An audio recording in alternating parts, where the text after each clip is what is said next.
Hello everyone, welcome back to my channel.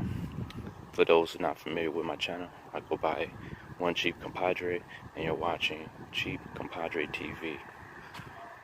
Where on my channel we talk about investing, savings, story time, and even politics. So the reason that I left San Francisco 15 years ago. Now, when I was growing up, I grew up also going to public schools, having diverse group of friends, going to the boys club for extra activities while growing up. And what I noticed growing up was that, and it's still going on now, because I've been there a few years ago, actually 2 years ago, and there's a few things that changed. But let me talk about something that remains the same, and that is segregation around the city. You know exactly where the Chinese live, the blacks live, the whites live, Hispanic, and so on and so forth. Now I can understand when coming from another country, when you come to the city or to the United States, that you want to be around people who have similar cultures and ideas. But there's a thing called redlining, and basically that's where they specifically target different groups to be segregated, where they know exactly where to bring down the value at and where to bring up the value. And I was always wondering why the city was built this way, until I started learning about redlining and segregation and the purpose behind it, where they don't want groups to intermingle. And it was designed, they put many policies, rules, laws into place to do this. And basically they just map out a location and determine who's going to live there and how it's going to bring up the value of that particular community. But let's fast forward to now, where you have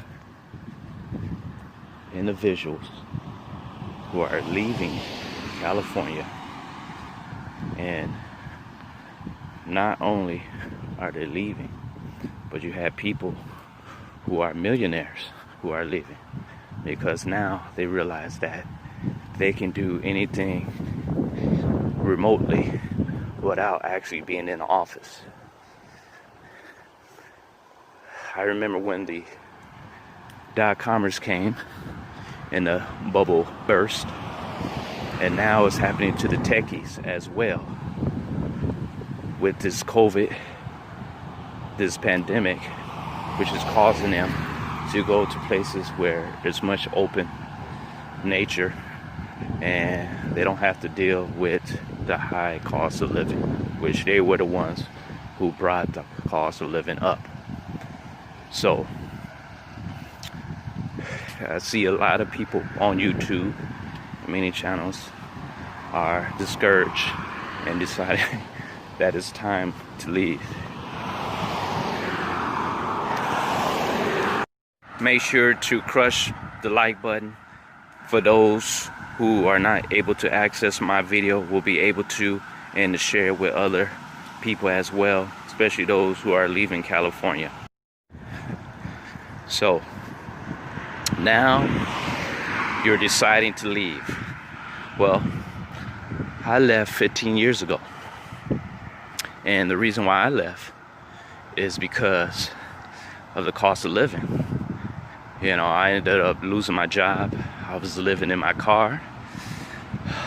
Who would have thought 15 years after that people will be on YouTube and many other platforms talking about they're living in their vans and trucks and cars and are becoming popular due to this whole new way of living independently. Boy, I can tell you so many stories of living in my car. I remember one time my car broke down, and luckily it was a stick shift. So basically what you can do if you're on a hill, you can push it and it'll start up. Because in San Francisco they have every 2 to 3 days they have street cleaning, so you have to move your car. So my car wasn't working, so basically I had to push it down the hill and start it up. I had to put it in gear and then it would start up. But eventually I ended up, basically I was able to get that started. So eventually a friend from college convinced me to come out to Florida, and I've been here for 15 years. Every now and then I go back to California.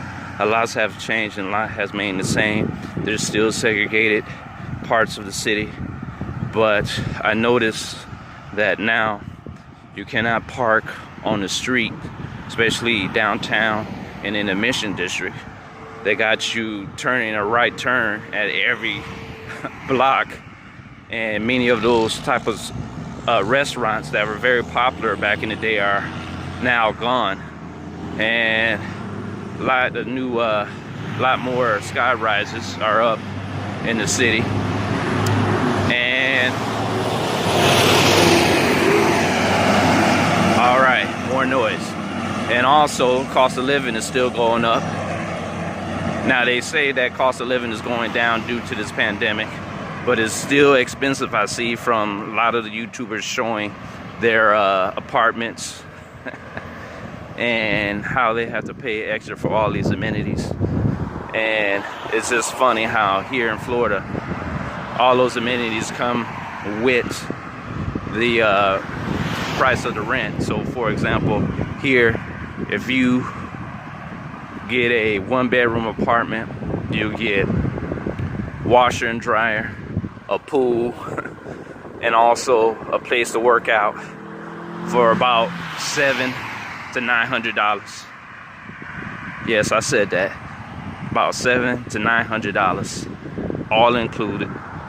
And you get 700 square foot, opposed to someone living in a 400 square foot paying almost $2,000 a family, and you get a box and you don't get no amenities with that. No washer, no dryer, no pool, no gym, and it's central located where you can go to the restaurants, markets, you name it. So living here in Florida, has its pros and cons, and I'll probably put a video about that. I already did one with my wife, but I'll go more in detail, especially with the homeless situation, because I think many people are misinformed and believing that homeless is only in California because it's a liberal state and so on and so forth. But they don't talk about how there was a time when Schwarzenegger, who was the governor, and homeless was still going on and people still were on drugs. So this whole thing with opioids and all that, that's just a new drug, but the problem is going on no matter who's in office, from a liberal to a conservative. Homeless is the issue. Homeless is everywhere. Don't be fooled. Here in Florida you have homeless, but what's different here is that they have their homeless inside of hotels. So it looks like you don't see homeless, but if you tear back the layers, you'll be able to see those homeless. So some are living in hotels, and people are paying for that, the city. And also you have people who are living in the woods, camping. In San Francisco and California, LA, they do camping, but it's out on the public street. Here they do it inside the woods. So don't be fooled. It's not a liberal thing, it's not a conservative thing. It's just that people need to be honest with themselves and realize that this is a real serious problem, and we need to do something about it. We need to stop blaming one another and get jobs done. And help out people. Now, there's nothing wrong if you're a liberal, you help out the homeless. There's nothing wrong if you're a conservative, you help out the homeless. Both groups care about people. Okay, so let's get that out the way. Just because someone help out the homeless doesn't mean they don't care about you. If anything, you want somebody to be helping out somebody. All right, that's what we're supposed to be doing. We're supposed to give and take, and reciprocate and share with one another and help other people, not just help out yourself. So become a subscriber, hit that bell. Until next time, have a great day.